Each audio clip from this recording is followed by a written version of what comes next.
Ya, pemirsa, kasus Vina kembali menarik perhatian publik. Bagaimana kemudian pihak dari keluarga Vina menyikapinya? Kami saat ini sudah terhubung dengan pengacara keluarga Vina, Putri Maya Rumanti. Selamat malam, Mbak Putri. Selamat malam, Mas. Selamat malam. Baik, Mbak Putri, sejauh ini bagaimana upaya pengungkapan kembali kasus kematian almarhumah Vina? Saat ini upayanya kita sedang melakukan koordinasi dengan pihak kepolisian Polda Jabar, Mas. Mhm. Sambil mengumpulkan informasi-informasi lainnya yang bisa kita dapatkan baik itu dari investigasi kita secara pribadi dan ada pengumpulan data-data, keterangan dari para netizen yang memberikan informasi, dugaan-dugaan para pelaku di mana keberadaannya. Begitu, Mas.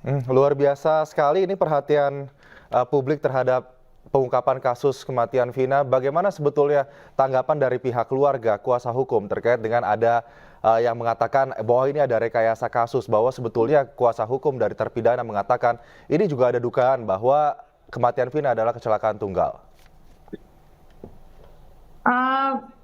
Tanggapan kami, ya ini kan sudah dalam bentuk produk hukum. Ya, tentunya sudah ada putusan yang ingkrah.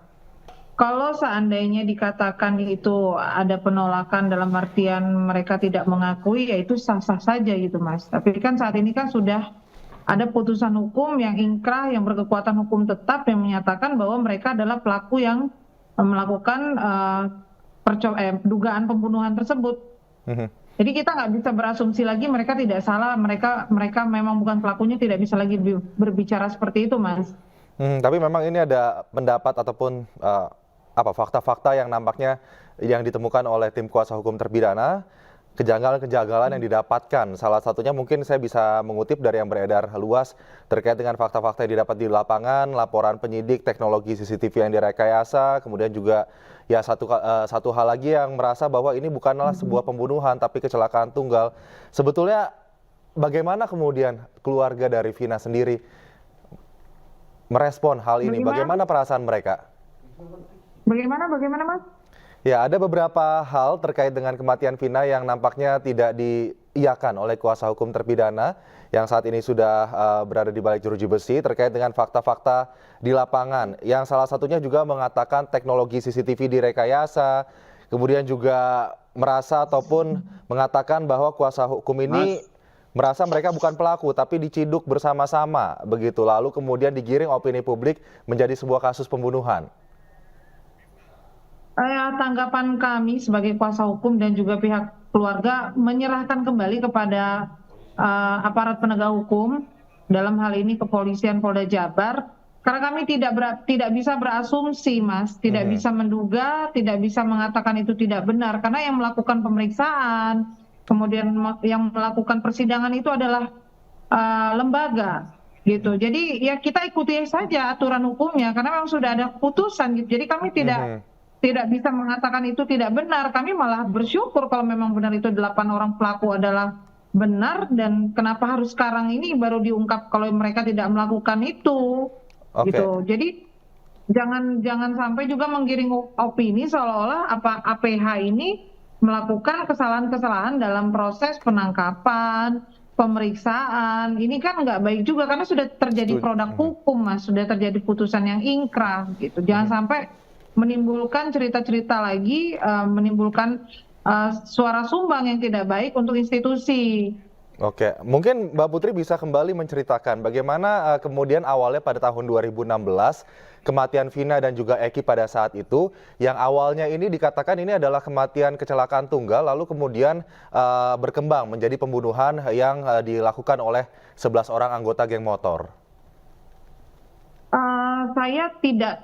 Saya mendapat cerita ya, Mas, ya, karena memang awalnya bukan kami yang memegang perkara ini. Kami hanya mendapatkan cerita kalau si almarhum Vina itu memang pergi dengan kekasihnya almarhum Eki karena ada acara lah gitu, mau makan-makan. Tetapi tidak lama kemudian dikabarkan bahwa telah terjadi kecelakaan itu di tengah malam, begitu, Mas. Jadi memang kami sama sekali tidak mendapatkan informasi yang lebih-lebih perihal ini gitu, Mas. Hanya itu aja yang kami ketahui. Baik, Mbak Putri, mohon ditahan dulu karena saat ini kami juga sudah terhubung dengan kakak dari almarhumah Vina.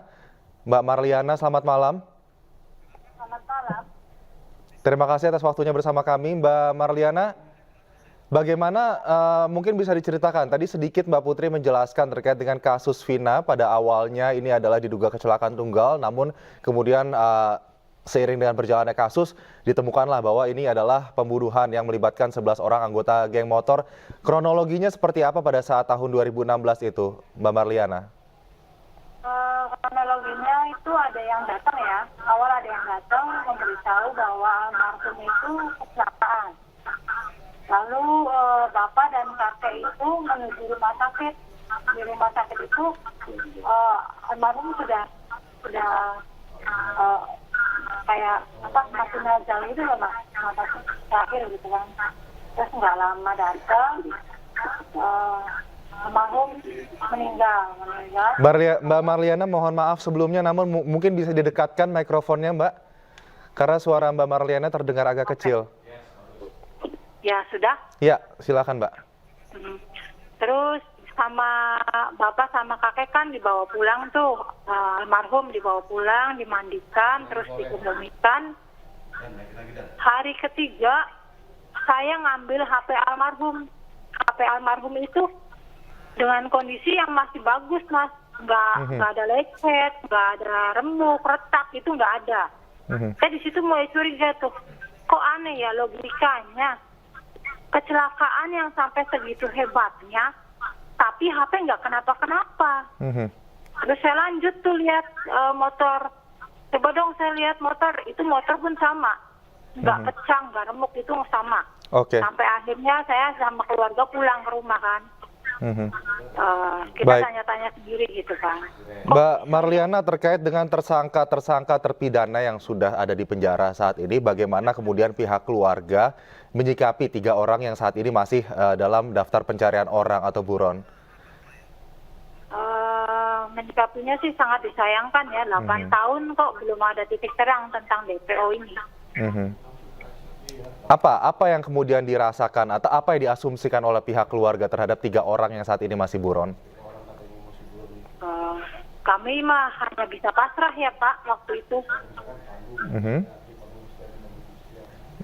Baik, saya akan kembali ke Mbak Putri. Mbak Putri, sejauh ini proses hukum pendampingan yang dilakukan agar 3 orang buron ini bisa ditangkap seperti apa Mbak? Apa kesulitan yang dihadapi?